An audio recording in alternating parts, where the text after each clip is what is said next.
Okay, jump right in with me on this explainer. We're looking at a surprisingly heated, honestly fascinating debate blowing up right now in online spiritual communities. It's this wild culture clash that perfectly captures the tension between traditional, old-school expectations and modern, internet-driven faith. So why is a liquor cart dividing the internet? Well, we're going to explore how a few seemingly simple background props on a set have triggered a massive clash over theology, spiritual authority, and what it actually means to look like a believer today. It's this crazy story about visual signaling, and it all revolves around one specific show. Section 1. The Liquor Card Controversy, Staging the Taboo. It all starts with the visual aesthetic of Taylor Welch's highly popular show, The Deep End. If you watch it, the absolute first thing you notice is the setting. It's recorded in a Nashville studio with a very deliberate, moody, late-night, almost loungy vibe. You've got highly recognizable real-world alcohol brands on a prominently displayed liquor cart right behind the host. You've got casual attire, shorts even, and yeah, an untouched Starbucks cup sitting perfectly on the table. Viewers across Christian subreddits quickly noticed this heavily staged environment. They started questioning why a show discussing deep, taboo spiritual topics uses a visual setup that feels so intentionally unconventional. It feels like these bottles are strictly intended as visual props to create this specific atmosphere. And it's causing some real concern. Looking at traditional viewers in forums like r/TrueChristian, users point out that for a recovering alcoholic, this backdrop isn't just some edgy aesthetic choice. It's a dangerous stumbling block. They argue that believers are called to be in the world, but not of the world, right? So making a fully stocked bar the focal point is a glaring distraction from any spiritual message being shared. Section 2. Exploring the Deep End, Diving Below the Surface. To understand why this visual contrast actually matters and why people care so much, we really need to look at what happens in this recording studio. Taylor Welch is not some small fringe creator. We're talking over 626,000 YouTube subscribers. That's a massive audience. Plus, he does these huge live events spanning hours. Before this, he was actually known for building multiple 8-figure businesses. Now, he fuses biblical concepts with business acumen and some highly unorthodox topics to create a brand that commands immense attention. Because Welch's show actively seeks out the absolute extreme mysteries of the spiritual realm. I mean, look at this list. We are talking about deep dives into Nephilim composites, human cloning in the Arctic, the spiritual secrets of 440 Hz frequencies, and the architecture of ancient altars.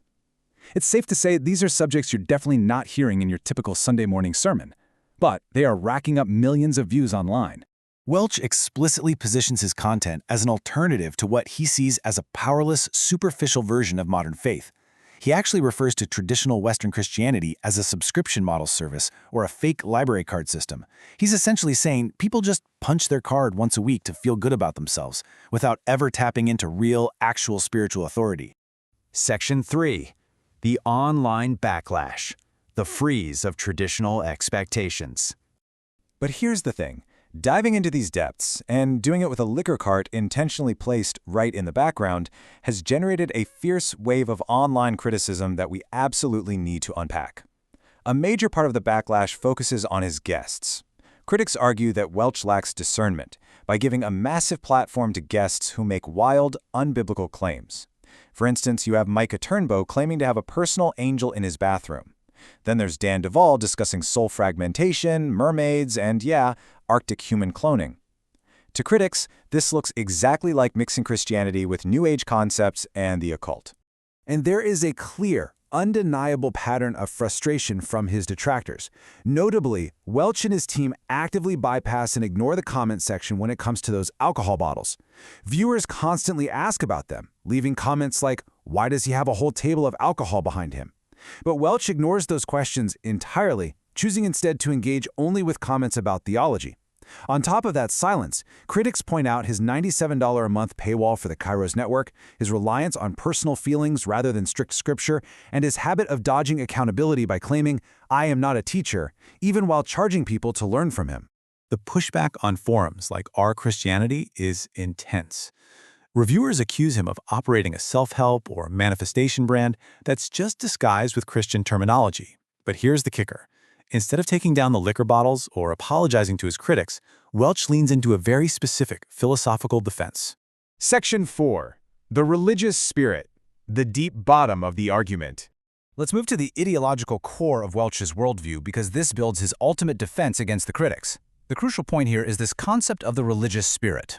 Now, while Welch hasn't issued a formal, standalone public response specifically explaining the background decor, he frequently speaks out against legalism, performative religion, and what he calls a lukewarm church culture. He believes traditional rule-bound Christianity is infected by this performative spirit, forcing people to try to earn their salvation through good behavior. So, to his adherents, leaving those bottles on display perfectly fits his brand of defying traditional religious expectations. It goes even deeper. Welch actually compares the institutional church to Mother Gothel, the villain in the Disney movie Tangled. Just like Gothel locks Rapunzel in a tower to protect her from a scary, dangerous outside world, Welch argues that religious leaders try to keep people isolated. They enforce rigid rules, like boycotting secular music or avoiding certain movies to remain pure, which he just sees as a form of fearful control. He points out the absurdity of this mindset by recalling a time when Christians completely lost their minds over him simply enjoying the soundtrack to the Broadway musical Wicked. He uses this outrage as proof that legalism distracts from real spiritual power. In his view, the outrage over an untouched Starbucks cup or a background liquor cart is literal evidence of the very religious spirit he is actively trying to dismantle. Section 5. A modern culture clash, decoding the disconnect.